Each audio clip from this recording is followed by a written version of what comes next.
Ghislain Fontana à la réalisation, à la technique Tristan Gratalon, Aurélien Esvan, notre rédacteur en chef, Claire-Sophie Collet, Hugo Combe et Simon Arestat, nos attachés de production, à la programmation musicale Djoubaka et Colin Gruel, notre stagiaire. Bonjour Charline. Bonjour Antoine. Oh, j'adore vos deux invités, j'ai vu tous leurs films. Moi je reçois une chanteuse, Maëlys de Kerangal. Elle chante Un monde à portée... Ah non, attendez, c'est publié chez Vertical. Ah non, ça doit être un auteur alors. Je vais dû me tromper de fiche. Dépêchez-vous de le lire, c'est dans 5 minutes. Bien, on vous retrouve dans un instant, juste après les infos. À la MAE, nous protégeons chaque instant de la vie des enfants, à l'école et pendant toutes leurs activités. On croit souvent que la responsabilité civile suffit à protéger les enfants. C'est faux. Elle les protège lorsqu'ils causent un accident, mais jamais quand ils en sont victimes. L'assurance scolaire MAE protège tous les enfants, petits et grands, dès 11,90 € par an. Adhérez vite sur mae.fr. MAE, mon premier assureur. Détail des garanties dans la notice d'information sur mae.fr. Avec les cours Legendre, assurez la réussite scolaire de votre enfant. Cahiers de vacances et stages de pré-rentrée par des professeurs de l'Éducation nationale. Info sur cours-legendre.fr. MMA, la vie en direct, interruption spéciale. Benoît, vous êtes dans la rue. Oui, je suis à la poursuite de Romain, un homme toujours en mouvement, que ce soit en auto, moto, vélo ou en bateau. Oula, mais pour assurer tout ça, il doit pas s'en sortir. Ah si, MMA a inventé MMA Mobilité Premium pour l'assurer dans ses déplacements partout en France et en Union Européenne. Désolé. Envoyez la pub. MMA. Conditions et coordonnées de l'assureur en agence MMA. Vous écoutez France Inter, au 4e Pop, il était 17h.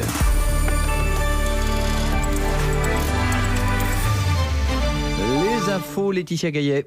Y aura-t-il un jour un procès en faveur des Rohingyas ? La Cour pénale internationale se dit en tout cas aujourd'hui compétente pour juger la déportation de la minorité musulmane birmane. Cette déportation massive de plus de 700 000 personnes vers le Bangladesh voisin pourrait constituer un crime contre l'humanité selon la CPI. Fin août, des enquêteurs de l'ONU avaient demandé que la justice internationale poursuive le chef de l'armée birmane et 5 autres hauts gradés. Des accusations rejetées par les autorités birmanes. Dans l'affaire Skripal, le Kremlin juge aujourd'hui inadmissible que l'on accuse Vladimir Poutine d'être à l'origine de l'empoisonnement de l'ex-agent double en mars dernier. Après Theresa May qui accusait hier les renseignements militaires russes, c'est en fait Ben Wallace, le secrétaire d'État britannique à la sécurité, qui a mis le feu aux poudres dans la journée. Antoine Gignot. C'est Vladimir Poutine qui dirige la cellule de renseignement militaire, explique le ministre britannique de la Défense. Le président russe ne pouvait donc pas ignorer l'opération Skripal. Poutine a commis un acte de guerre, renchérit le président de la Commission des Affaires étrangères à la Chambre des communes. Il a donné le feu vert à la tentative d'assassinat de Sergei Skripal en entraînant au passage la mort d'une femme britannique empoisonnée au Novichok. Pas question pourtant de représailles brutales, expliquent les membres du gouvernement. La riposte se fera dans les règles, dans le respect de la loi et de manière sophistiquée. En ligne de mire, la lutte contre le blanchiment d'argent, la surveillance des comptes des oligarques russes. Londres va aussi demander à l'Union européenne de renforcer les sanctions vis-à-vis de la Russie, tout en formant une alliance contre Moscou avec des pays du Commonwealth. Les diplomates australiens disent déjà qu'ils épauleront les Britanniques face à une attaque russe qualifiée de dangereuse et délibérée. Londres, Antoine Gignot, France Inter. Emmanuel Macron met le cap sur les élections européennes. En déplacement au Luxembourg aujourd'hui, le chef de l'État a encouragé l'idée de la constitution d'une plateforme progressiste et il a appelé le PPE à droite à clarifier ses positions car selon Emmanuel Macron, le Parti populaire européen ne peut pas être à la fois aux côtés d'Angela Merkel et aux côtés du conservateur hongrois Viktor Orban. En France, c'est une autre élection qui préoccupe les parlementaires depuis mardi, celle qui remplacera en fait François de Rugy au perchoir à l'Assemblée. La présidente LREM de la commission des lois, Yaël Braun-Pivet, a annoncé cet après-midi qu'elle retirait sa candidature au profit de celle de Richard Ferrand. Il ne reste donc plus que 4 candidats en marche, dont Richard Ferrand, favori, Sandra Motin, Barbara Pompili et Philippe Folliot, le député du Tarn. Chez les Républicains, Christian Jacob a demandé à Annie Genevard de se présenter et une femme candidate aussi chez la France Insoumise, Mathilde Panot. Le mouvement MeToo, Balance ton port et autres, ces mouvements-là ont permis de libérer la parole, visiblement. C'est le constat de Gérard Collomb aujourd'hui lors de la présentation des chiffres des violences sexuelles enregistrées par les policiers et les gendarmes depuis le début de l'année. Ces chiffres, selon le ministre de l'Intérieur, ont bondi de 23% entre janvier et juillet par rapport à la même période l'an dernier. Les violences sexuelles d'un côté, les propos racistes de l'autre. En Belgique, la présentatrice météo de la RTBF a poussé un coup de gueule qui a fait le tour de la toile. Dans une vidéo postée hier soir, elle dénonce le racisme donc dont elle fait l'objet depuis 1 an, entre sourire et larmes. Pierre Benazet. Cécile Djounga présente la météo à la RTBF depuis l'été 2017 et dès ses premiers passages, elle avait déjà essuyé des commentaires racistes de la part de téléspectateurs belges. Mais ce qu'elle n'a pas digéré, c'est le dernier coup de téléphone reçu par la RTBF. Une téléspectatrice la jugeait trop noire et déplorait ne rien voir d'autre sur son téléviseur que les vêtements de la présentatrice. C'est ce dernier commentaire qui a provoqué le coup de gueule de Cécile Djounga. Ça m'a d'abord fait beaucoup rire. Je suis partagée entre plusieurs sentiments parce que là, je crois qu'on commence à toucher le fond quand même. Ça me fait délirer d'imaginer cette espèce de dame chez elle et qui se dit enfin, on voit rien à la télé, là, la dame elle est trop noire, je ne vois rien, je vais appeler la météo, faut leur dire. C'est absurde. Donc je partage entre le rire, entre la colère, parce que en fait ça commence à vraiment m'énerver, ce genre de messages. J'en reçois, ça ne s'arrête pas. Ça va faire 1 an que je fais ce métier maintenant et j'en ai marre en fait de recevoir des tonnes de messages racistes, des messages insultants. Même si Cécile Djounga estime avoir réagi à chaud, sa vidéo lui a valu de nombreuses marques de soutien, dont celui du patron de l'audiovisuel public belge. Il dénonce le torrent de boue dont elle est victime et envisage des poursuites contre les détracteurs de la présentatrice. Pierre Benazet, France Inter, à Bruxelles. Et petite rectification, l'album posthume de Johnny Hallyday qui sortira le 19 octobre prochain s'intitule Mon pays, c'est l'amour. Il a été enregistré au cours des derniers mois de la vie de Johnny et il faisait depuis l'objet d'un différend entre les 2 aînés de l'idole des jeunes et sa veuve Laetitia. Enfin, Allemagne-France, c'est du foot, c'est à 20h45. On ne dira pas qui gagne toujours à la fin. Maintenant qu'on est à nouveau champion du monde, on verra ça donc à la fin du premier match de la Ligue des Nations ce soir. 17h05 sur France Inter, on va à la Bourse de Paris retrouver l'homme qui gagne aujourd'hui, ou plutôt pas terrible en fait, Antoine Verlin, parce que c'est une fin de journée plutôt stable en fait.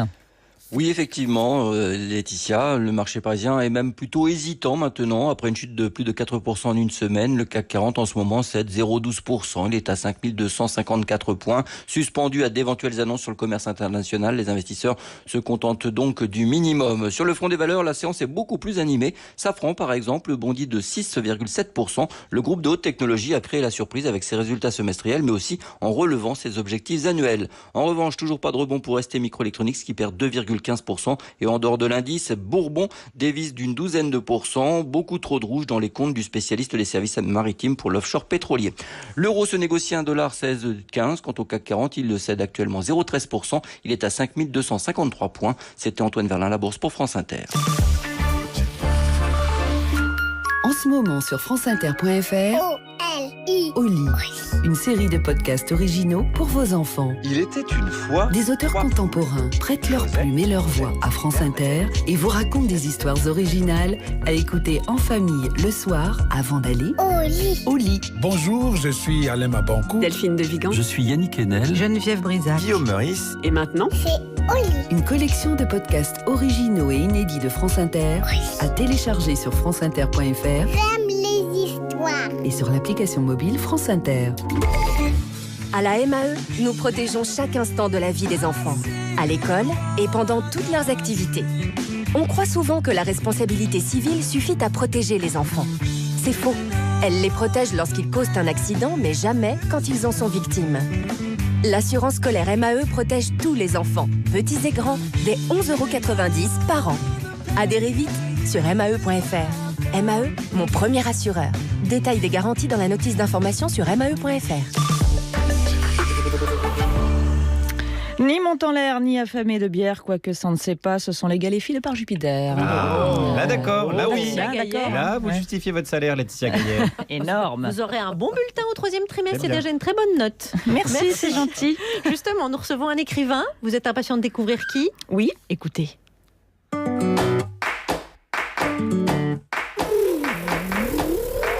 Réparer les vivants, naissance d'un pont. Un monde à portée de main. Corniche Kennedy, mais j'y comprends rien. Mais ça peut rien dire. Non. Au moins avec Marc Lévy, c'est plus clair. Où es-tu? Il cherche quelqu'un. Voilà. Et si c'était vrai? Il veut savoir si c'est vrai. Ah ouais, passe-moi le sel. Il veut assaisonner son plat. Ah, c'est un piège, il n'existait pas celui-là. Ouais, c'est malin. Enfin, moi j'en ai assez. Jusque quand on va devoir s'occuper des invités? On est punis ou quoi? Non, mais attends, moi j'ai une idée. Si on le fait mal, peut-être qu'elle va reprendre la main. Ça, c'est une bonne idée. Voilà les cafés. Merci Charline. Et pendant ce temps, vous êtes renseigné sur l'invité du jour, c'est Maëlys de Kerangal. Alors, Ouais. oui, justement, Kerangal, qui veut dire patate en breton. Et c'est amusant parce que d'après mes informations, elle est cuisinière. C'est n'importe quoi. Non, ça. elle est accordéoniste. Oui, parce que les billots sont pas d'accord. Ouais. Mais enfin, c'est une des plus grandes romancières contemporaines. Ah bon? Mais réparer les vivants, ça vous dit quelque chose? Ça doit pas être facile de réparer des vivants. Parce que. Réparer les mobylettes, les robinets, les toitures. À la limite. Mais dans réparer les vivants, Maëlys de Kerangal suit un cœur qui va d'un corps à l'autre. Ah, elle est chirurgienne. En tout cas, ce qui est sûr, c'est qu'elle est Gémeaux. Mais enfin, Alex, ça n'a aucun intérêt, on va pas lui demander son horoscope. Je suis pas d'accord, d'accord pour comprendre la personnalité de quelqu'un, c'est intéressant. Les Gémeaux, voilà, c'est. Le Gémeaux, c'est quelqu'un de très cérébral, plein de gaieté. Ok, d'accord, ça va, je reprends la main sur les invités, c'est bon. Yes. C'est bon. Non, attendez, vous savez ce que je vais faire? Parce que vous partez tellement de loin que vous ne pouvez que progresser. Demain, je ne vous relis même pas. Non, j'espère qu'on reçoit un accordéoniste, je viens d'imprimer toute une doc là sur le sujet. Bon, j'appelle l'attaché de presse d'Yvette Horner. Non, ça non, fais pas ça.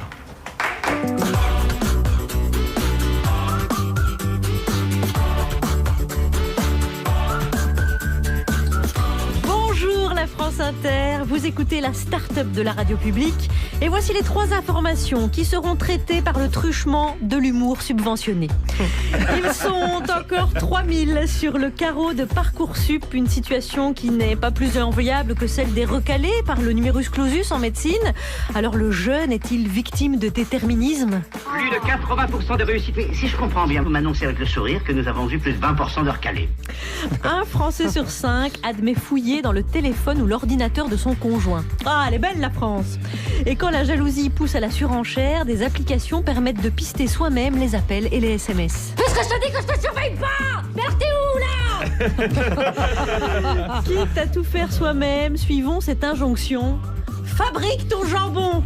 Oui, c'est une invitation adressée aux clients d'une grande marque de charcuterie industrielle qui ouvre les portes de son usine. Sentez comme ça sent le fil de bois. Je suis sûr qu'il y a du jambon cru de montagne. Tu sais qui tue encore le jambon cru eux-mêmes, hein?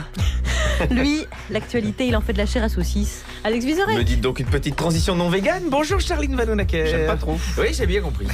Autour de la table, une belle équipe évidemment. Aujourd'hui à 17h20, il a joué dans Vive la République et dans Nos amis les flics. Autant vous dire qu'on ne le savait pas quand on l'a engagé. Hippolyte Girardot, bonjour. Bonjour. De quoi on va parler? Du trompe-l'œil. Très bien.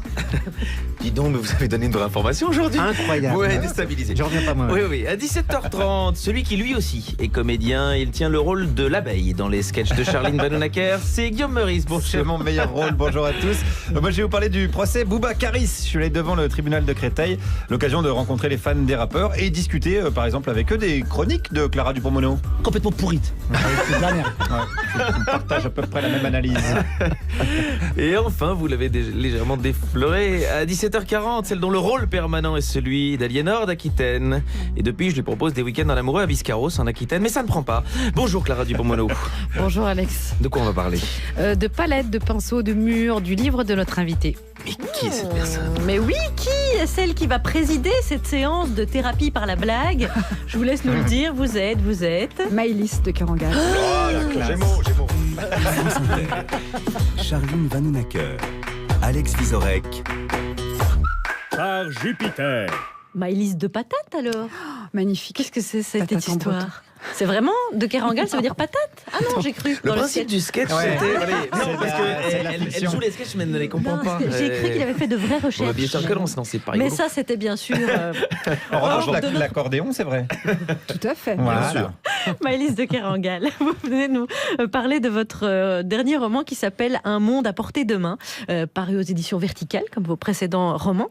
Votre héroïne s'appelle Paula et elle entre dans la vie étudiante, en colocation, à Bruxelles, parce qu'elle a choisi de s'inscrire dans une école de peinture. École de peinture, on pourrait dire des peintures décoratives et trompe-l'œil. Ouais. Une école qui existe. Ouais, c'est rue du Métal à Bruxelles. Une vraie école qui existe dans la vraie vie. C'est vrai, exactement.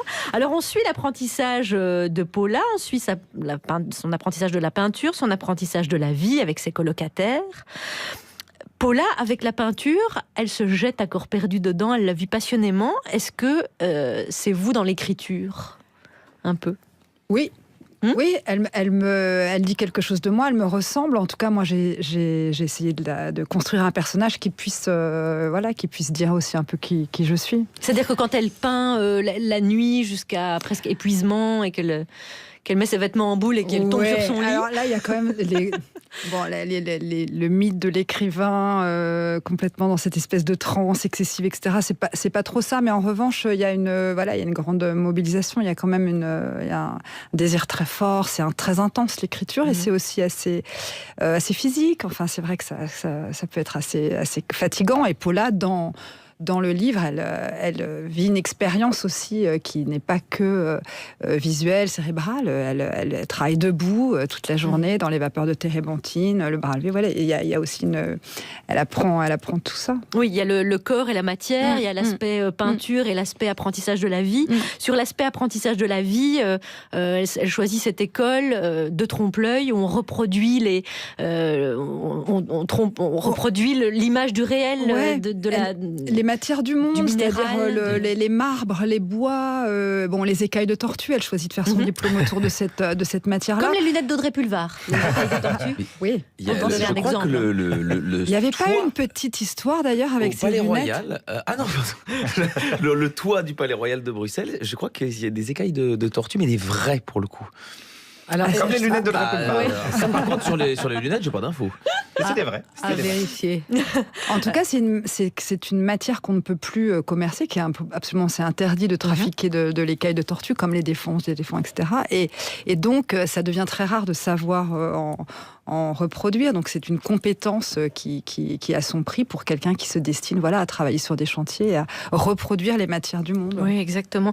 Alors, est-ce que le roman, c'est le trompe-l'œil de la réalité ? Alors, le roman... Est-ce que vous faites un peu pareil avec les décors, finalement, quand vous décrivez avec minutie, d'ailleurs, aussi, ce qu'elle utilise comme pinceau, comme couleur c'est extrêmement détaillé. Moi, ce que je crois, c'est que... le roman, c'est une forme absolument merveilleuse pour parler du monde et pour parler de la réalité. Mais il y a le langage. En fait, pour moi, on fait comme si dans le roman. On fait comme si que. Oui, c'est-à-dire qu'en fait, on consent à croire des histoires qui sont fausses, qui sont inventées. Il y a on suspend un espèce de pacte de crédulité que l'on a quand on ouvre un roman, c'est-à-dire une fiction. Et c'est vrai que Paula, elle découvre un peu les pouvoirs de la fiction, c'est-à-dire qu'est-ce que c'est que le faux et comment justement par des matières, par des formes de faux que sont les facsimilés, que sont les trompe-l'œil, que sont les romans, on peut avoir accès à des vérités, à des formes de vérité, à des formes de vie, à des émotions auxquelles nos petites vies parfois ne nous donnent pas accès. Et c'est ça un peu les pouvoirs du roman aussi. Et c'est une période où elle découvre la vie étudiante. Elle est en colocation dans un petit appartement avec 2 colocataires. Petit appartement à Bruxelles, on est dans le 65 mètres carrés. C'est pas Paris. Hein. Il y avait aussi là une plongée, une nostalgie de cette vie étudiante, de partager l'intimité avec d'autres personnes et cette même passion, parce qu'ils sont dans la même école. Oui, il y a quelque chose de cette nostalgie dans ce roman, qui est un roman un peu de sortie d'adolescence, c'est-à-dire des espèces de périodes vraiment d'entre-deux. Ils sont vraiment, elle et son colocataire Jonas, qui au départ la regarde pas tellement et qui s'intéresse pas du tout à elle, ils sont un peu sur le seuil d'une période. Et moi, je trouve que c'est un moment, en tout cas, très enviable dans la vie d'être sur un seuil, c'est-à-dire à la place du commencement, au moment où ça va, où les choses vont advenir. Ça, je trouve que c'est assez beau. Il y a l'idée d'une promesse, etc. Ils sont exactement dans cette position-là, l'un et l'autre. Et du coup, c'est vrai que ça m'a permis de me rappeler des moments de mes années d'études où on ne sait pas trop ce qui va se passer. On s'engage dans des voies, souvent en suivant des formes d'intuition, mais sans forcément qu'elle soit appuyée par des vocations très fortes. Et là, Paula, elle arrive dans cette école, elle y atterrit un peu sans avoir vraiment une vocation de devenir artiste, etc. Mais quand elle la visite, cette école la magnétise. Il y a quelque chose de merveilleux et elle y entre. Et il y a un bouillonnement entre les 3 personnages. Il y a quelque chose de l'ordre de l'amitié qui se noue dans cette grande jeunesse-là et qui perdure. Ouais, il y a une espèce d'intimité très forte qui se crée dans cet appartement qui est liée vraiment à la communauté de vie. C'est-à-dire qu'ils n'ont pas besoin de se raconter, mon père, ma mère, ils vont vivre ensemble. Et en fait, ils vivent des moments très intenses de création. C'est-à-dire ils sont quand même obligés de rendre des panneaux, de rendre des faux marbres, etc. Donc il y a ces nuits où ils travaillent côte à côte. Il y a plein de choses qui se passent entre eux. C'est un peu un fra-verbal, on va dire. Mais le fait, ils sont dans un bain émotionnel, physique, qui les rapproche et qui va les lier en fait pour toujours, parce que même ensuite quand ils se séparent à la fin de l'école, ils gardent des liens. Alors pendant les 7 années qui suivent et que l'on suit un peu dans le livre, ils se font des signaux par internet, par Facebook, etc. Ils se lâchent pas vraiment parce qu'ils ont vécu ça ensemble. Vous voyez, c'est un peu avoir traversé des épreuves ensemble, mais des épreuves un peu physiques quand même aussi. Vous voyez, qui demandent, il y a de la fatigue et puis il y a de l'amour.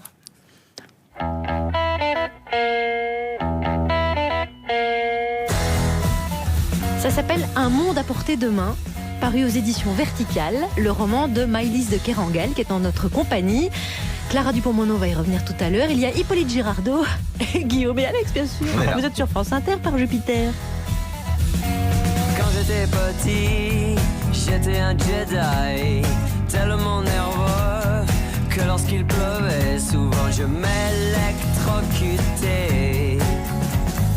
Et j'ai rencontré une fille en forme de fée, tellement nerveuse que lorsqu'elle griffait mon dos, ma peau se transformait en pyrogravure. When I was a child, I was a Jedi. When I was a child, I was a Jedi.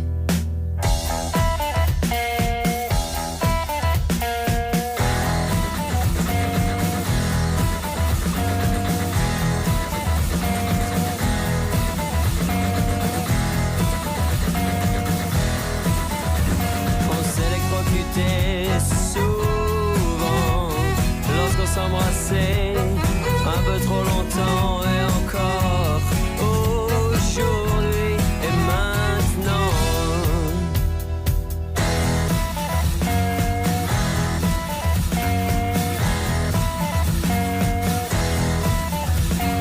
Quand j'étais petit, j'étais un Jedi, tellement nerveux que lorsqu'il pleuvait, souvent je m'électrocutais.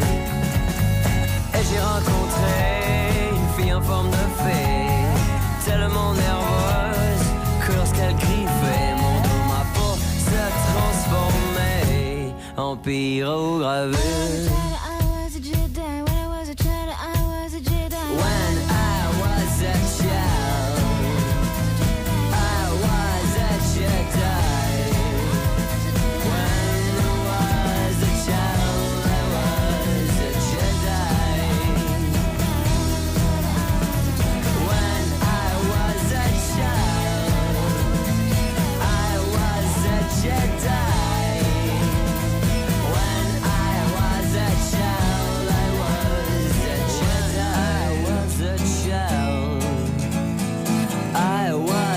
Jedi. When I was a child, I was a Jedi. Song for a Jedi, Dionysos. Tout à fait. France Inter. Vous aviez reconnu, hein. Bien sûr. Alors quand c'est en français, de temps en temps, je reconnais. Nous sommes en compagnie de Maëlys de Kerangal. Et autour d'elle, eh bien, il y a Hippolyte Girardot, Guillaume Meurice, c'est Clara Dupont-Moreau. Tout à l'heure, je vous parlais du toit en écaille de tortue du Palais Royal de Bruxelles. Ce n'était pas le toit, c'était le plafond. Ce n'était pas les tortues, c'était des scarabées. Mais j'avais partiellement raison, c'est Yann Fabre. Vous êtes le André Manoukian de l'anecdote. Et c'était à l'initiative de la reine Paola. André Manoukian, centre de secours.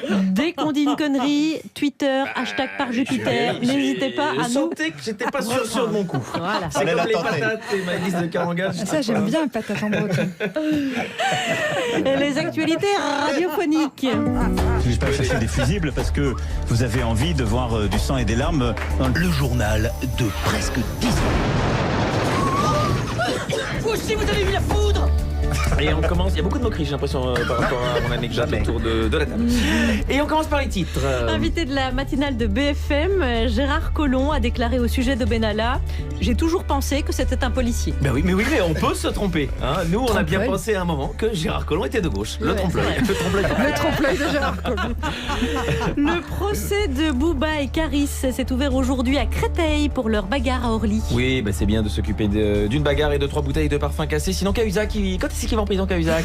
Des brèves. Des brèves, oui, parce que moi je suis comme Gérard Collomb, j'ai toujours cru que les brèves c'était de l'information. Et il était donc ce matin face à Jean-Jacques Bourdin. GG Collomb, oui, et il a assuré que Redouane Faïd n'échappera pas à la police. Oui, il est gentil, Mais déjà, qu'est-ce qu'il en sait? Déjà que Benalla avait échappé à la police alors qu'il croyait que c'en était un. Oui. On n'est pas gagnant. Benalla trompe-l'œil de la police. Autre matinale, celle de Radio Classique. Oui, Guillaume Durand a très mal attaqué son interview de Marine Le Pen. Marine Le Pen, bonjour et bienvenue. Il y a 2 aspects. Il y a la rentrée politique dans l'ensemble que vous allez commenter, puis il y a la rentrée politique du Front National. D'abord, le déplacement de Châlons-en-Champagne. Oui, du Rassemblement National. Boum. Alors là, c'est pas bon. Et c'est possible que ça l'ait un peu énervé. Elle a un peu arrosé tout le monde. Monsieur Macron, il va au Danemark pour vomir comme il le fait régulièrement sur les Français. Et bim pour Macron, vous en voulez un peu pour Juncker? Allez hop. Le seul soutien en réalité qui est le sien, c'est Madame Merkel et cette épave de Monsieur Juncker. Et bim pour Monsieur Juncker. Elle est bien reposée apparemment, hein. Les vacances, alors ça c'était bien. Passons à ce sondage qui révèle qu'une majorité écrasante de Français pense que les lobbies ont trop d'influence sur les politiques. Oui, sans doute un sondage réalisé sous l'influence du lobby, des Français anti-lobby. Justice à présent avec le procès des rappeurs Booba et Caris qui s'est ouvert aujourd'hui à Créteil. Et là, je vais vous dire, j'espère qu'ils vont prendre perpète parce que... pour une bagarre, vous êtes un peu dur. Ah non, pas pour une bagarre, c'est pour l'ensemble de leur carrière musicale. J'espère qu'ils vont prendre cher. Chanson, toujours, avec Mireille Mathieu, qui a été distinguée en Russie par l'une des plus prestigieuses universités du pays. Mireille Mathieu, distinguée par une université, c'est un petit peu comme si Gérard Depardieu était honoré par Weight Watchers. On revient en France, où les noyades ont été en forte augmentation cet été. Il y a près de 500 personnes qui ont disparu entre le 1er juin et le 30 août. Oui, il était donc urgent de nommer Roxana Maracineanu au gouvernement. Science. Le premier porno officiel avec un robot sexuel est né. Le film a été produit par les studios Private et dure 28 minutes. Et on dit merci qui? On dit merci Wally et Michel. Wally est mort. Le footballeur Olivier Giroud révèle qu'avant chaque match de la Coupe du Monde, il en demandait un peu plus au Seigneur. Et je pense là qu'on peut clairement affirmer que Dieu n'existe pas. Il n'en a pas mis un dans les cages pendant toute la Coupe du Monde, Giroud. People, après avoir fait une dernière veillée sur la tombe de Johnny, Laetitia a confié qu'elle avait passé une nouvelle étape dans le deuil. Voilà, la voie est donc libre pour une idylle avec Charles Aznavour. Allez, de brève. Yves Thau, les enfants font la loi, interdiction de fumer sur les trottoirs des écoles. Ça se passe en Seine-Maritime, et donc via une assemblée de jeunes citoyens, ils ont interdit aux parents de fumer devant les écoles. Voilà, si ces gosses vous font chier avec cette interdiction, qu'est-ce que vous voulez que je vous dise? Sachant que la cigarette rend stérile, il fallait en plus fumer plus avant. La dernière. Et au Canada, une serveuse licenciée pour avoir refusé de porter un soutien-gorge au travail. Est-ce qu'il nous resterait une place de chroniqueuse peut-être éventuellement? On va voir ce qu'on peut faire. Maëlys de Kerangal est avec nous. Son roman Un monde à portée de main est paru aux éditions Verticales.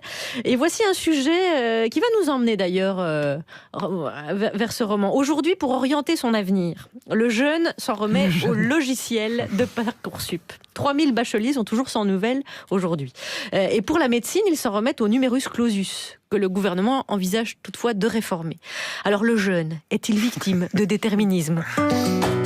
Alors, c'est fini les cours du soir? Tu l'as eu cette fois? Bravo! Ben non, qu'est-ce que tu racontes? Mais si, t'es sur la liste là. Justement, ça c'est la liste de ceux qui l'ont pas eu. Je suis désolée pour toi, mais tu sais, c'est pas grave, c'est des trucs qui arrivent, faut pas te démoraliser. Ah ouais, sauf que ça fait 4 fois de suite que je le loupe. De toute façon, c'est toujours les camps qui sont récompensés dans cette fac. Non, mais faut pas dire ça. Et puis toi, tu vas pouvoir profiter de tes vacances au moins. Tu pars, toi et ta copine? Non, non. Elle part, mais avec le type qui est tout en haut de la liste de ceux qui ont eu leur examen. Bon salut, hein. Et puis, bonne chance pour avoir de la chance. C'est Vima Laponce et Esteban dans La fille du 14 juillet, film d'Antonin Perret-Jatko. Alors, Parcoursup fonctionne selon l'offre de la loi de l'offre et de la demande. Même Le Figaro le dit aujourd'hui. Donc, voilà. Donc c'est validé. Non, mais c'est bon. Voilà. Il y a même un surbooking de 10% dans les facs parisiennes. Donc là, on est un peu dans une vision libérale des choses quand même. Et puis en médecine, il y a toujours ce numerus clausus pour l'instant. Alors, est-ce que vous pensez, Maëlys de Kerangal, que les jeunes qui entrent même pas dans la vie active, qui aspirent, qui ont des rêves, sont victimes de déterminisme, de choses qui les dépassent à ce niveau-là ? Oui, je repense à ce que... Enfin, je viens d'entendre la phrase de Vima Laponce, la bonne chance pour avoir de la chance. En fait, cette histoire de Parcoursup qui voulait réinjecter justement de l'égalité un peu dans ce parcours post-bac, et pas tellement plus égalitaire que l'ancien APB où il y avait pour le coup là un vrai tirage au sort. Et en fait, moi j'ai le sentiment quand je vois voilà les 3000 personnes qui sont sur les 3000 étudiants qui sont sur le carreau, etc., que on est un peu face à une histoire de casino. Il faut décrocher la martingale et en fait, là, il faut se mettre quelque part. Il faut qu'on se fasse une place. Et finalement, c'est comme si ceux qui étaient favorisés, c'était ceux qui avaient le plus de compétences informatiques, ceux qui maîtrisaient le mieux le truc complètement incompréhensible de parcours. Ou des capacités à apprendre plus Alors élevées. ça serait plus pour les histoires de la médecine, parce que c'est vrai que ce qu'il y a de vraiment spécial avec les étudiants en médecine qui sont réputés pour être, en tout cas la première année, les plus dures, les plus violentes, celles où il faut le plus bachoter, etc. On devient des bêtes à concours.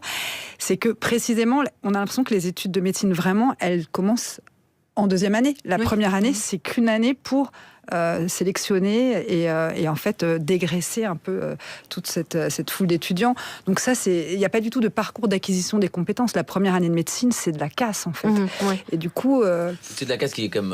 c'est-à-dire que nous, on a ça aussi dans les écoles de commerce, c'est-à-dire qu'on a de la chimie, de la physique, ce qui ne sert pas à grand-chose, mais ça prouve aussi que l'étudiant a les capacités intellectuelles pour apprendre des matières et donc pouvoir... Ouais, mais en même temps, on peut se dire aussi que ce qu'on apprend, c'est à apprendre par cœur, à bachoter, et c'est celui qui va pouvoir faire ça 18 heures par jour qui va le plus sentir. Est-ce que c'est ça qui va... faire un bon médecin. Ouais, on peut quand même s'interroger vraiment en tout cas sur l'idée qu'il y ait une année qui soit dédiée à cette sélection et le fait que ça démarre réellement la deuxième année. Ça c'est vraiment propre aux études de médecine. Je pense quand même dans les écoles de commerce, on est un peu plus rapidement dans le vif du sujet, Chez non, nous, vous croyez pas ? En médecine, le numerus clausus, il arrive à la 3e année. Et donc, c'est parfois encore plus frustrant parce que les mecs ont fait 3 années d'études et donc commencent à être bons. Et on leur dit, non, vous, non. C'est kiné. Ah, oui, bon. Et nous avions pensé à ce sujet car Paula, en choisissant le trompe-l'œil, peut-être essaye d'échapper aussi à ce déterminisme. Oui, Paula, elle commence par faire d'abord une année en droit au prétexte que le droit mène à tout. Donc c'est l'idée, elle ne sait pas du tout ce qu'elle veut faire. Parce que dans cette histoire de Parcoursup, il y a aussi l'idée que chacun doit quand même établir ses vœux. Des listes, parfois, il faut mettre 17 ou 18 vœux, etc. Et après, on maintient ses vœux, on lâche là, mais on se maintient là, etc. Donc il y a des stratégies en permanence, mais qui révèlent aussi une forme d'incertitude. Est-ce qu'on sait vraiment le parcours que l'on veut faire quand on a 18 ans? Je sais pas bien. Évidemment, il y a ceux qui ont des vocations. Pour le coup, la médecine, là, pour moi, ce qui est un peu différent, c'est que la médecine, ça induit quand même qu'il y ait une vocation. C'est pas un métier assez vague, ça induit immédiatement des formes de relations, etc. Une pratique que l'on connaît un peu, qui a quelque chose d'un peu concret. Maëlys de Kerangal. À côté de vous, il y a Hippolyte Girardot qui a fréquenté les Beaux-Arts, si je ne m'abuse. Mais non, c'était l'école des arts décoratifs. Ah, c'est pas tout à fait c'est pas pareil. pareil.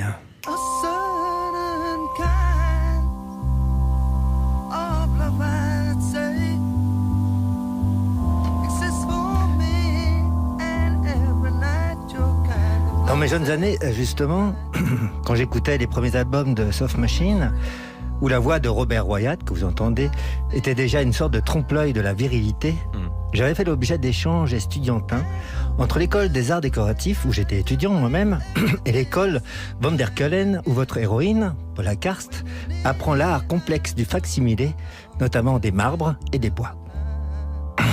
Je n'y ai pas rencontré votre personnage, mais une jeune apprentie en trompe-l'œil, Ophélie, qui avait repeint sa chambre de bonne située rue du Brabant, pour donner l'illusion qu'on était en pleine forêt. Sur le mur de gauche, un étang disparaissait dans les brumes du matin, des nuages blancs dormaient au plafond, et derrière les bosquets, la forêt semblait profonde, comme tout le reste, comme Ophélie, qui, elle, n'était pas un trompe-l'œil.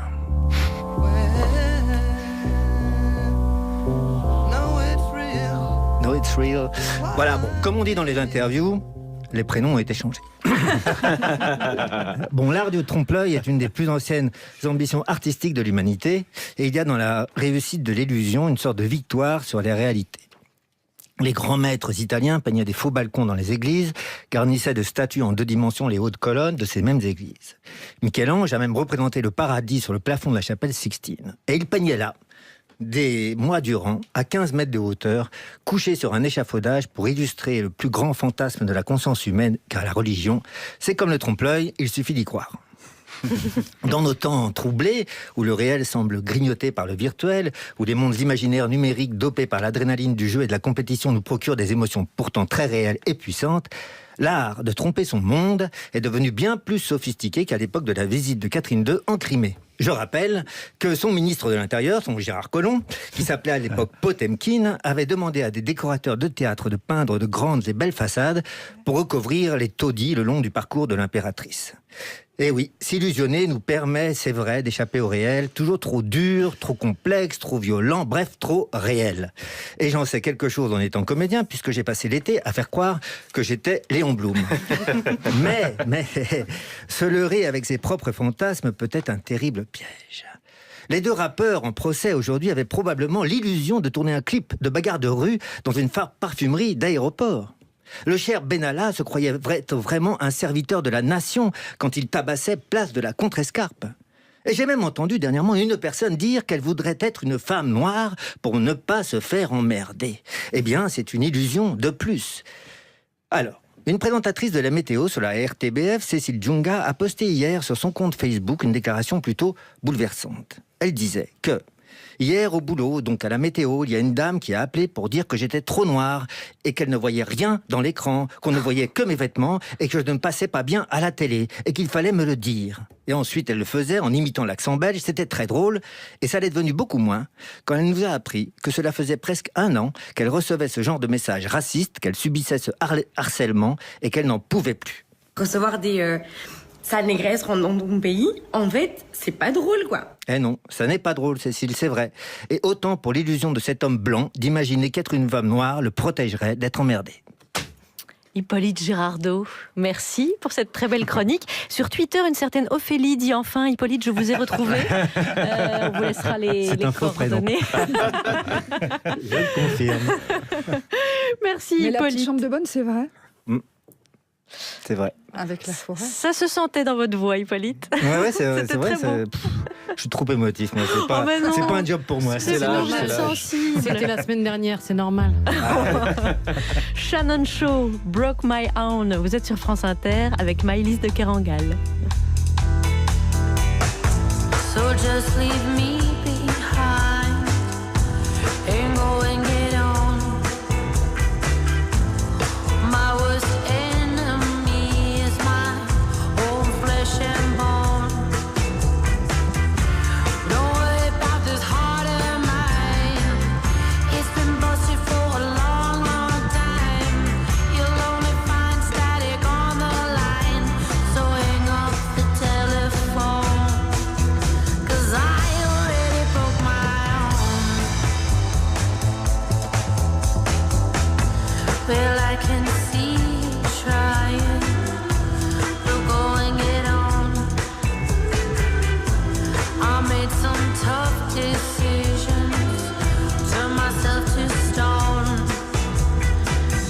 But don't worry about this heart of mine. It's been busted for a long, long time. You'll only find static on that line.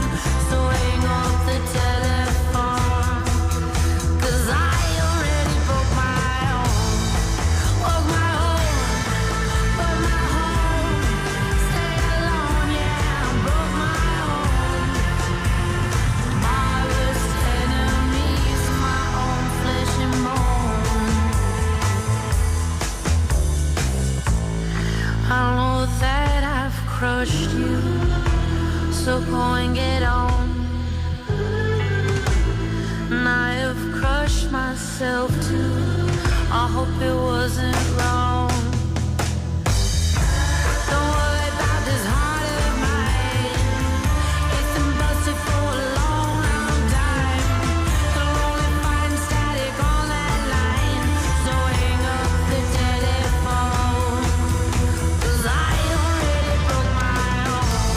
de Kerangal est avec nous aux éditions Verticales. Elle publie Un monde à portée de main. Clara Dupont-Mono va nous en toucher un mot tout à l'heure. Et Maëlys de Kerangal, nous allons passer de ce qu'on vient d'écouter Shannon Shaw à Booba et Caris. Grâce à qui? À Guillaume Meurice. Exactement, je vais vous parler bagarre aujourd'hui. Vous savez, moi je suis pas le dernier pour la castagne.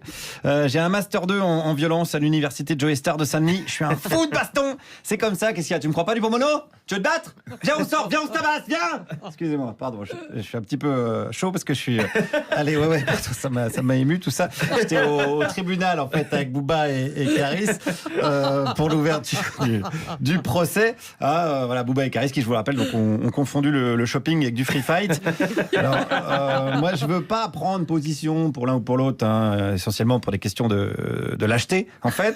Donc j'ai interrogé les soutiens des deux camps, j'ai pris des risques, mais bon, voilà, je vous rappelle que j'ai également un CAP Bernard de la Villardière. Donc ne le faites pas chez vous, ça c'est un truc vraiment de professionnel. Et donc chaque camp a son avis. Alors par exemple, ce monsieur, qu'est-ce qu'il écoute? Caris, jamais. Ici dans ce quartier-là, on n'écoute jamais Caris. Ah bon, pourquoi? Parce qu'il est trop vulgaire pour un père de famille. Mais Booba, il est pas vulgaire? Il est vulgaire, mais avant il était pas vulgaire. Ouais, c'est avant. Ça c'était avant. Avant, il n'était pas vulgaire. Aujourd'hui, il est vulgaire. Booba, on le sait. D'ailleurs, il est dans la playlist France Inter, je le rappelle, bien calé entre Juliette Armanet et Eddie de Pretto. Bon, là, s'il y a un clash, c'est dans une biocoque. C'est entre le rayon graines de chia et lentilles corail, ça peut friter, mais c'est tout. Mais rappelons-nous quand même avec bonheur du bon temps où Booba n'était pas vulgaire. Juste moi dans ton cul, t'as cru qu'on était plusieurs. Voilà, c'est juste moi dans ton cul, t'as cru qu'on était plusieurs. Bon, là c'est 2011, donc c'était il y a seulement 7 ans. Mais quand on dit Booba avant, il est pas vulgaire, on parle du Booba de 2006, avec plutôt ce genre de texte. Tu peux la merde, même si t'as trop traîné ton cul sur les bancs de la fac, je vais faire un manteau de fourrure avec les poils de ta chatte. Ouais, alors bon, attendez, parce que il y a une poésie, il y a une poésie, mais quand on dit pas vulgaire, on parle d'avant. Oui. Avant même qu'il écrive des textes. Voilà, avant qu'il sache parler. À 3 mois, Booba était pas vulgaire du tout. C'était Stendhal, Booba, on l'appelait Stendhal d'ailleurs. Et c'est après, ça a merdé. Alors, allons voir. Je sens que ça va foutre la merde cette histoire. Allons voir également donc des gens qui défendent plutôt Caris. J'en ai trouvé aussi, bien sûr. Et ils le défendent pas qu'un peu. À 100%, 1000%, tout ce que vous voulez, Caris. Pourquoi là?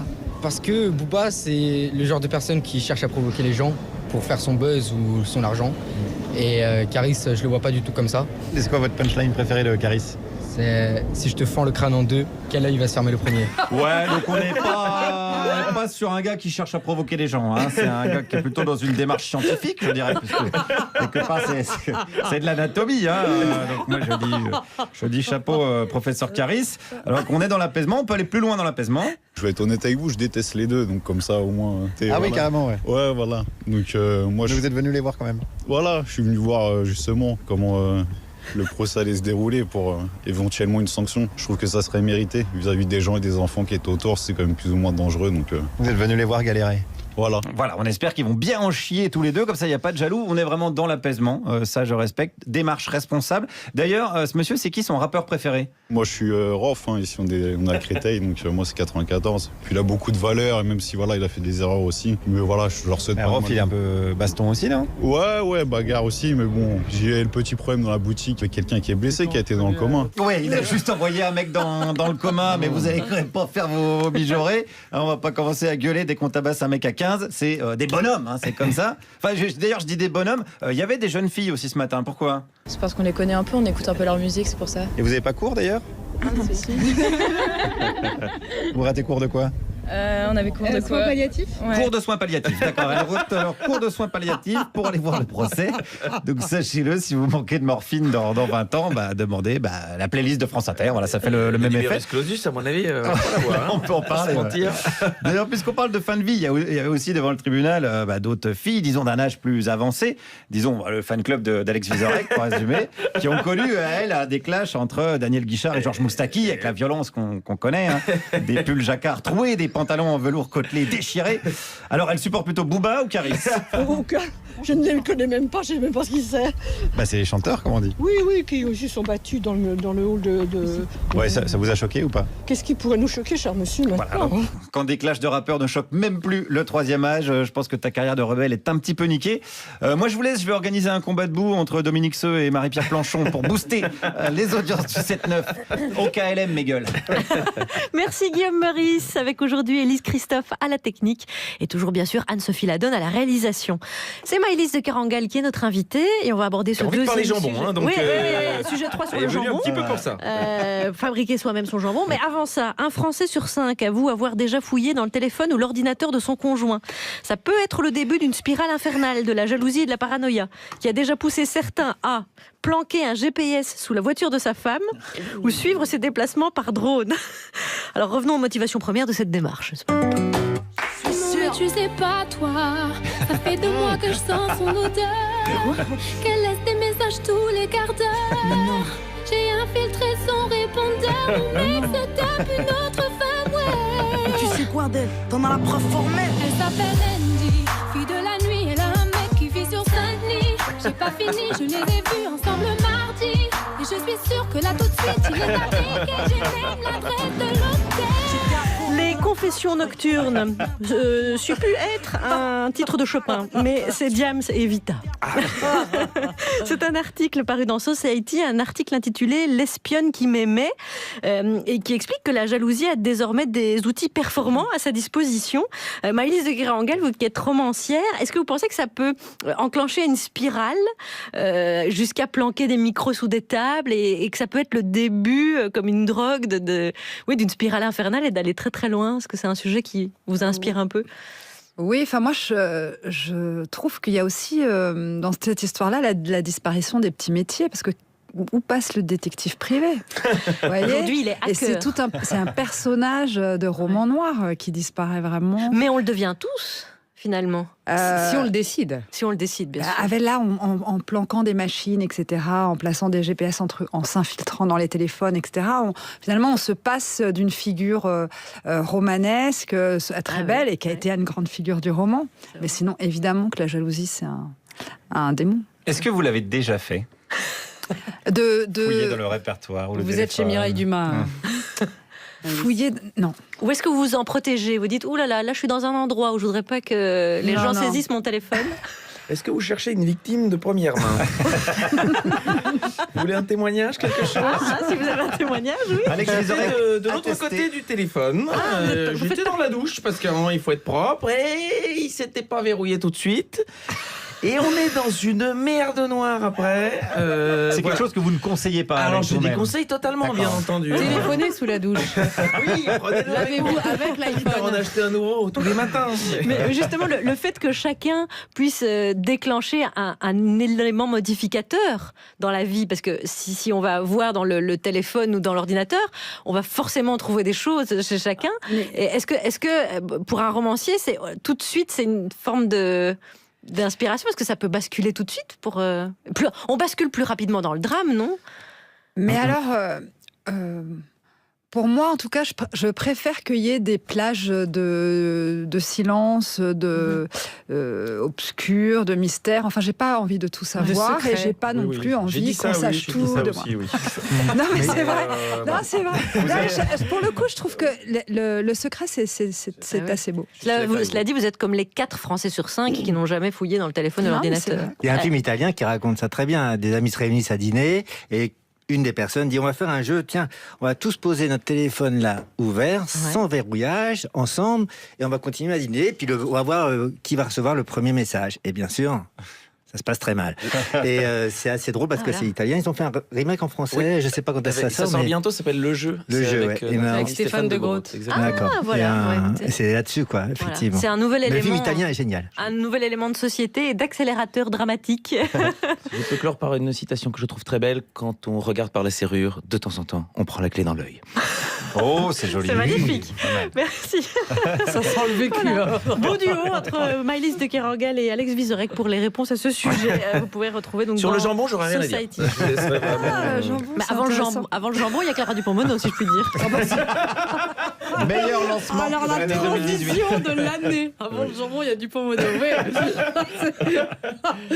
Oui, parce que Charline, l'actualité, C'est bien sûr le livre de notre invitée, Maëlys de Kerangal.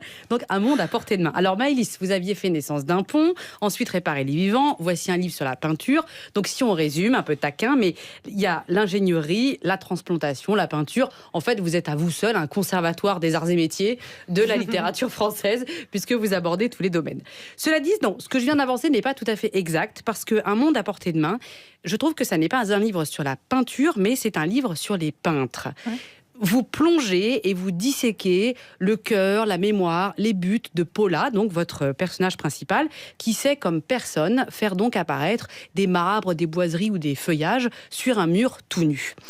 Il se trouve que Paula a une particularité dont on n'a pas encore parlé et qui m'a beaucoup intéressée, c'est qu'elle louche. Alors, elle a des yeux vairons, c'est-à-dire un clair, un autre sombre, mais il y en a un des deux qui dévie. Et, pardon, mais qu'est-ce qu'elle fait, je le rappelle, de la peinture en trompe-l'œil, comme par hasard. Et donc, je trouve ça très logique, puisque tromper l'œil, ça veut dire créer le doute, c'est-à-dire...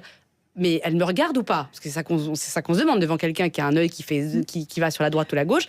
Et de la même façon, devant un faux marbre, mais c'est du vrai marbre ou c'est du faux marbre? Et donc, pour le dire autrement, je trouve que votre Paula a le physique de son art. En fait, c'est qu'elle incarne littéralement, son visage en fait, incarne littéralement la vocation de sa main. Et ce faisant, elle rejoint pour moi la cohorte des personnages magnifiques qui peuplent notre littérature, qu'on pourrait nommer les imparfaits, c'est-à-dire ceux dont le corps n'est pas conforme. Et dans cette grande cohorte, je vois par exemple, j'entends surtout le pas claudiquant de Gervaise dans l'Assommoir d'Émile Zola, Gervaise qui boite et dont la vie finalement est aussi bancale que la démarche. Je vois aussi tous ces pirates à qui il manque un œil et qui malgré tout savent quand même diriger les navires dans le brouillard, donc autrement dit qui sont visionnaires.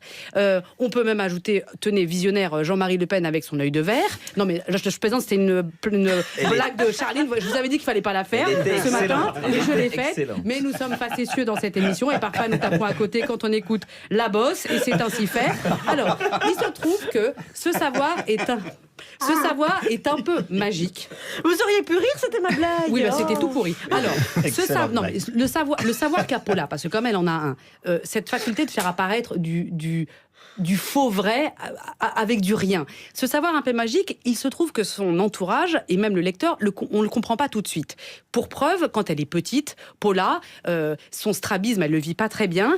Elle le vit, je vous cite, comme quelque chose de bizarre, de désaxé, une anomalie. De plus, ses cousins lui balancent à table « Tu ressembles à Dalida ».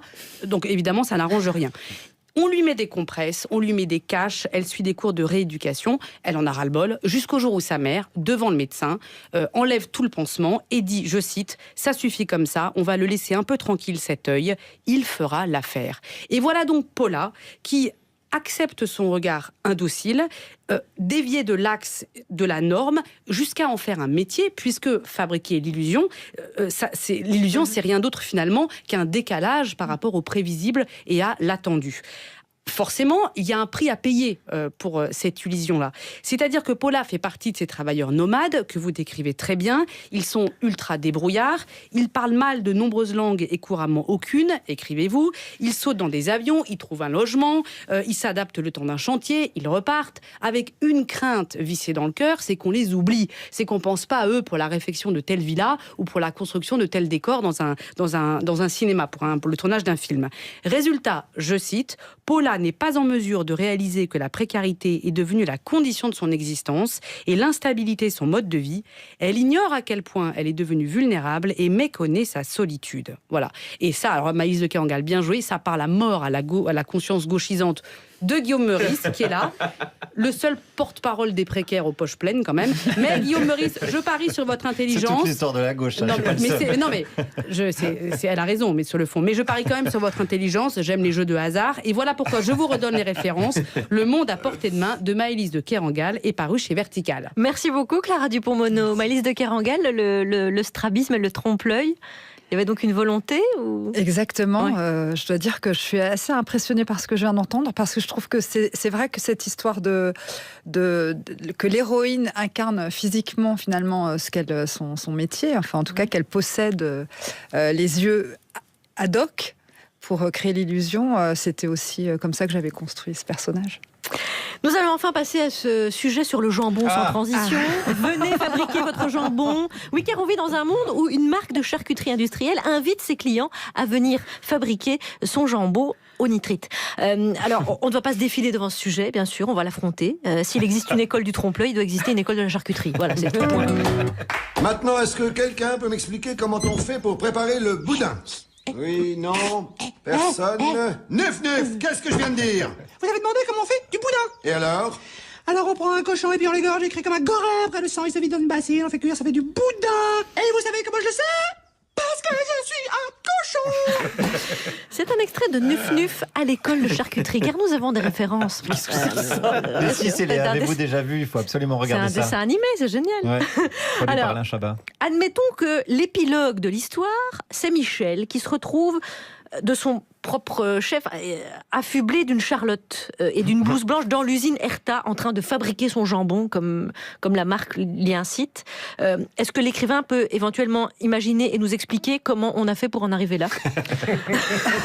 Mais moi, en tout cas, je serais tout à fait preneuse d'aller dans l'usine Herta pour voir comment on fabrique du jambon et voir même fabriquer moi-même mon propre jambon. Je vous donnerai que ça soit pas forcément un village Potemkin, comme que ça soit pas une fausse usine avec des fausses personnes. Vous voyez, une espèce de propagande. Non, à mon avis, Herta. c'est pas une opération de com. Non, bien sûr que non. Viens voir par toi-même. À une époque où il y a à peu près un scandale sanitaire par mois, c'est pas mal comme com. Mais voilà, je me disais, en tout cas, si jamais on peut assister à tout le processus, c'est-à-dire y compris la naissance du cochon et puis son abattage, Monsieur Cochon. Plus jamais vouloir en bouffer. Bah voilà, c'est ça. Je pense que ça c'est intéressant. Puis moi, c'est des moments que j'aimerais bien pouvoir. Vous êtes curieuse de ça? Pour moi, ça m'intéresserait en tout cas d'assister à ce processus de la bête à la barquette. Ça peut être pas mal. Est-ce que vous n'y voyez pas le signe que peut-être les marques, alors c'est pas qu'elles se sentent un peu coupables, ça c'est visé beaucoup, mais un peu moins dans l'impunité qu'avant, si elles ont besoin de communiquer là-dessus, est-ce que vous n'y voyez pas le signe d'une petite progression quand même? C'est quand même surtout, enfin, on peut pas visiter un abattoir, enfin c'est des lieux qui sont quand même extrêmement inaccessibles, en tout cas très contrôlés, et là tout d'un coup on ouvre les portes, venez voir, venez vous-même. Tout ça, un peu grâce à Lise Lucet, parce que l'investigation sur le jambon, voilà, c'est une des réponses. Et on a bien traité ce sujet jambon, je suis assez fière. Et on a assez peu entendu Guillaume Meurice et son côté vegan. Oui, moi je suis assez pour que tout le monde aille visiter les abattoirs. Oui. On verra à la fin qui continuera à manger de la viande. C'est un risque, effectivement. Alex Vizorek, est-ce que vous auriez un rôle? Et bien sûr. Pour notre invité. Et vous saviez très bien la réponse que j'allais vous donner. Tous les jours, j'ai un rôle pour l'invité. Et il découvre son rôle. Parce que un sketch en lien avec l'actualité, c'est la succession de François de Rugy à l'Assemblée nationale. 3 candidats, dont 2 candidates. Sandra Motin, que vous êtes, Barbara Pompili, c'est Charline, et Richard Ferrand. Guillaume, qui va s'en sortir? C'est la bisbrouille. C'est la bisbrouille dans le poulailler. On y va. Poulailler, sexiste. Allez hop, du balai les mecs. Exactement. Débarrasser le plancher. Dis donc, les femmes de ménage, vous savez qui je suis exactement? Ouais, t'es Richard Ferrand, le gars des Mutuelles de Bretagne. Ouais, et moi, tu peux m'appeler Sandra. Et moi, Barbara. Sandra, Barbara, pardon, mais on dirait un feuilleton sentimental. Ouais, prépare-toi à chialer, mon bonhomme. On est là pour accéder à la présidence de l'Assemblée nationale. Girl power. Une femme présidente. Mais attention, pas un emploi fictif à la Pénélope Fillon. Un vrai poste de président. Ouais, et comment ça va se passer? Vous allez instaurer une commission tricot? Et toi, tu comptes créer une commission casserole? Tu veux qu'on parle de tes petites affaires dans le Finistère? Taisez-vous, vous connaissez rien du tout. Allez plutôt faire la cuisine, tiens. Et bravo. Il est beau le combat pour l'égalité entre les hommes et les femmes. L'ancien monde dans toute sa splendeur. Dans 2 minutes, on va avoir droit à... Mais qui va garder les enfants? Oui, aussi, l'élection présidentielle n'est pas un concours de beauté. Vous ne serez jamais à la hauteur, mon pauvre vieux. Et pour le perchoir, c'est gênant, c'est un manque de hauteur comme ça. Alors c'est donc ça le nouveau monde? C'est le renouveau des visages et des pratiques. Mais monsieur. Que diriez-vous plutôt d'un poste d'assistante? Et pourquoi pas stagiaire tant que t'y es? Ouais, toi, écoutez les greluches là, cette petite mascarade elle a assez duré, moi je trouve. Oui, nous sommes d'accord, oui. Il est temps d'élire une femme présidente de l'Assemblée nationale. Pourquoi pas un noir? Non mais je rêve, c'est la République en marche arrière là. Mais vous n'avez aucun soutien, de toute façon. Je sais pas, il en dit quoi François de Rugy? Il est sans doute trop occupé à boire un canon avec des chasseurs. Et Emmanuel Macron? Il est sans doute trop occupé à boire un canon avec des chasseurs. Alors je déclare officieusement ouverte la chasse au ferrand. Au ferrand rose. Oh, vous allez bien vous calmer les perruches là. Non mais quel goujat! Et toi, tu sais où elles vont finir les perruches? Au perchoir. Très belle chute, très belle chute. Merci Alex Vizorek et Frédéric Fromet cette semaine. Merci beaucoup à Maëlys de Kerangal d'avoir passé cette heure avec nous. Merci à vous. Je rappelle les références de votre roman Un monde à portée de main, paru aux éditions Verticales, dans le monde du trompe-l'œil et de l'école de trompe-l'œil à Bruxelles, où il est 17h57 comme à Paris. Merci les amis. Oui, un très très beau plafond en écaille de ce justement. scarabée.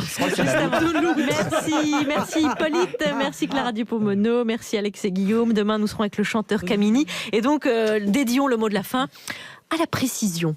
Tout à l'heure, je vous parlais du toit en écaille de tortue du Palais Royal de Bruxelles. Ce n'était pas le toit, c'était le plafond. Ce n'était pas les tortues, c'était des scarabées.